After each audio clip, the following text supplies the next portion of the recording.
Hello friends, मैं आपका doctor Pankaj Chaturvedi, dermatologist from new Delhi. लेकिन आज मैं आपको स्किन के बारे में नहीं, कोविड-19 के बारे में कुछ बहुत ही इम्पॉर्टेंट इन्फॉर्मेशन दूंगा। जैसा कि आप जानते हैं कि कोविड की वजह से हज़ारों की तादाद में लोग प्रतिदिन मर रहे हैं। केओटिक माहौल है हर जगह, ऑक्सीजन नहीं है, बेड्स नहीं है, हेल्थ सिस्टम क्रैश कर चुका है। लोगों को समझ में नहीं आ रहा कि वो करें तो करें क्या। मैं आपको कुछ ऐसी इंपॉर्टेंट इन्फॉर्मेशन दूंगा जो किसी की लाइफ सेव करने में बहुत ही हेल्पफुल होगी। सबसे पहले ये समझिए कि ये बीमारी किस तरह की है। कोविड-19 एक नॉर्मल डिजीज़ नहीं है। ये बहुत ही वियर्ड डिजीज़ है जिसके 2 फेजेस होते हैं, फेज़ 1 एंड फेज़ 2।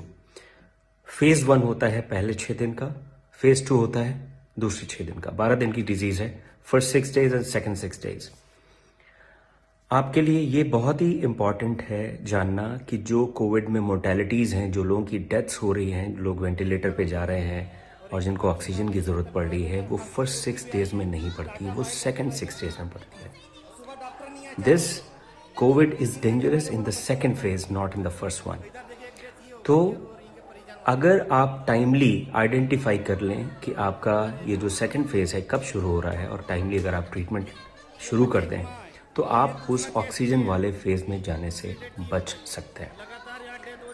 तो सबसे पहले जिस दिन आपके सिम्टम्स शुरू होते हैं कोविड के, fever, body ache, diarrhoea, loss of smell, loss of taste, या जिस दिन आपकी रिपोर्ट पॉजिटिव आती है, दैट इज़ डे 1, तो फर्स्ट 5 डेज आप नॉर्मल मेडिसिन लेंगे, doxycycline, azithromycin, ivermectin, vitamin C, zinc, FabiFlu.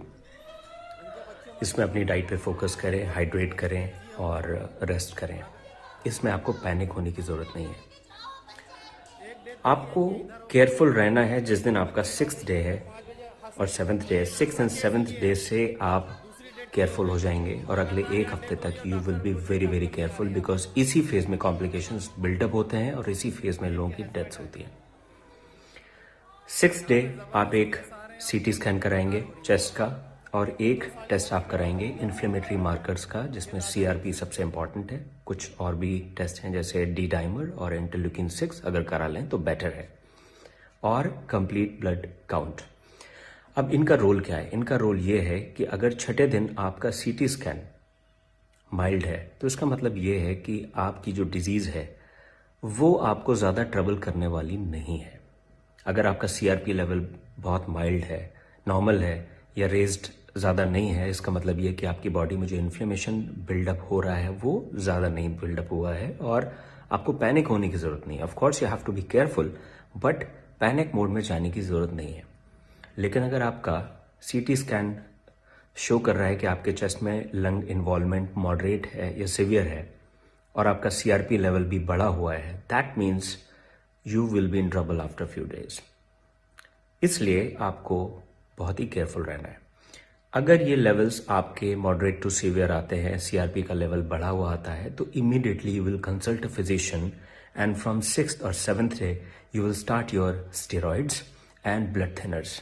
ये 2 चीज़ें हैं जो पेशेंट की जान बचाती हैं अगर टाइमली आप स्टेरॉइड शुरू करें और टाइमली ब्लड थिनर शुरू करें।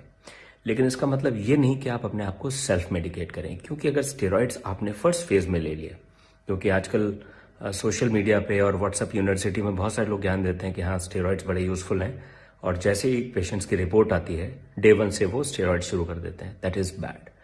अगर आपने स्टेरॉइड्स फर्स्ट फेज में लिए, they will be dangerous for you, because उस वक्त वायरस रेप्लिकेट कर रहा होता है और उस वक्त अगर आप स्टेरॉइड्स ले लें फर्स्ट 5 to 6 डेज में, दे विल बी हार्मफुल। तो जो भी मेडिकेशंस लेने हैं वो अपने फिजिशियन और अपने डॉक्टर की एडवाइस पे ही लेने हैं। तो 6th और 7th day are very crucial. अगर टाइमली आपने ब्लड थिनर्स एंड स्टेरॉइड्स शुरू कर दिए, आपके प्रॉब्लम में आने के चांसेस काफ़ी हद तक कम हो जाएंगे। अब मेजर इशू क्या है?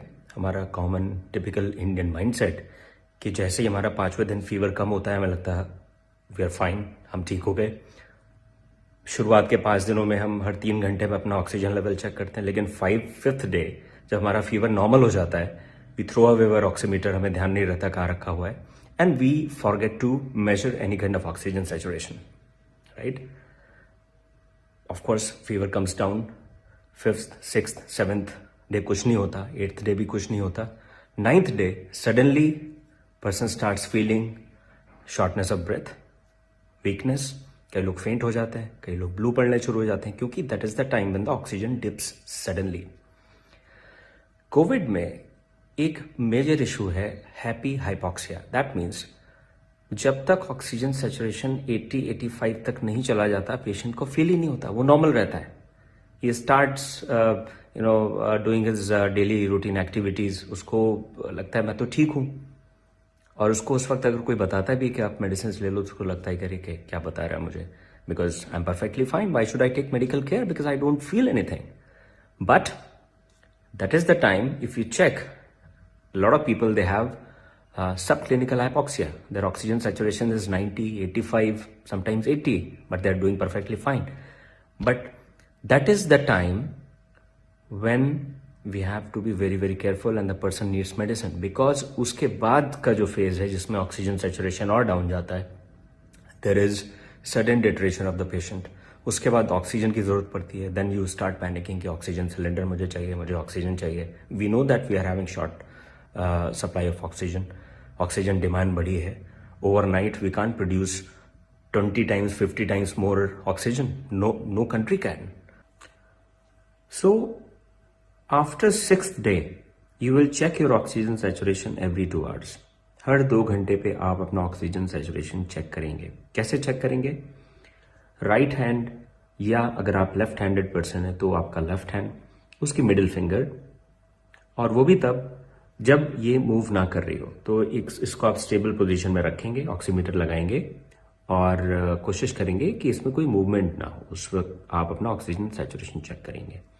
उसके बाद आप वॉकिंग पोजीशन में भी अपना सैचुरेशन चेक करेंगे, जिसको बोलते हैं 6 minutes वॉक टेस्ट। आप ऑक्सीमीटर लगाएंगे, 6 minutes के लिए वॉक करेंगे और उसके बाद देखेंगे कि आपका ऑक्सीजन सैचुरेशन कितना है। इट शुड नॉट फॉल 5% और मोर देन दैट। अगर आपका ऑक्सीजन सैचुरेशन वॉक करने के बाद 5% डाउन जा रहा है, that means your lungs are affected and you have to be extremely careful and seek medical attention.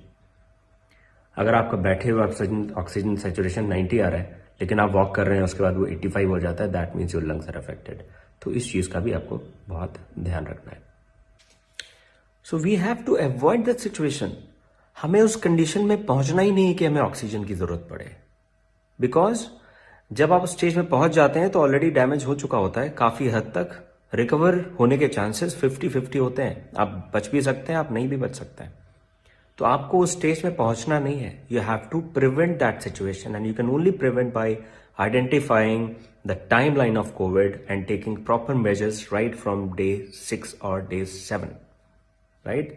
If you'll do that, most probably you will sail through, most probably आप बच जाएंगे और अपने आसपास जो भी आपके रिश्तेदार हैं, जो भी आपके फ्रेंड्स हैं, फैमिली मेंबर्स हैं, उनको भी आप बचाने में हेल्प करेंगे।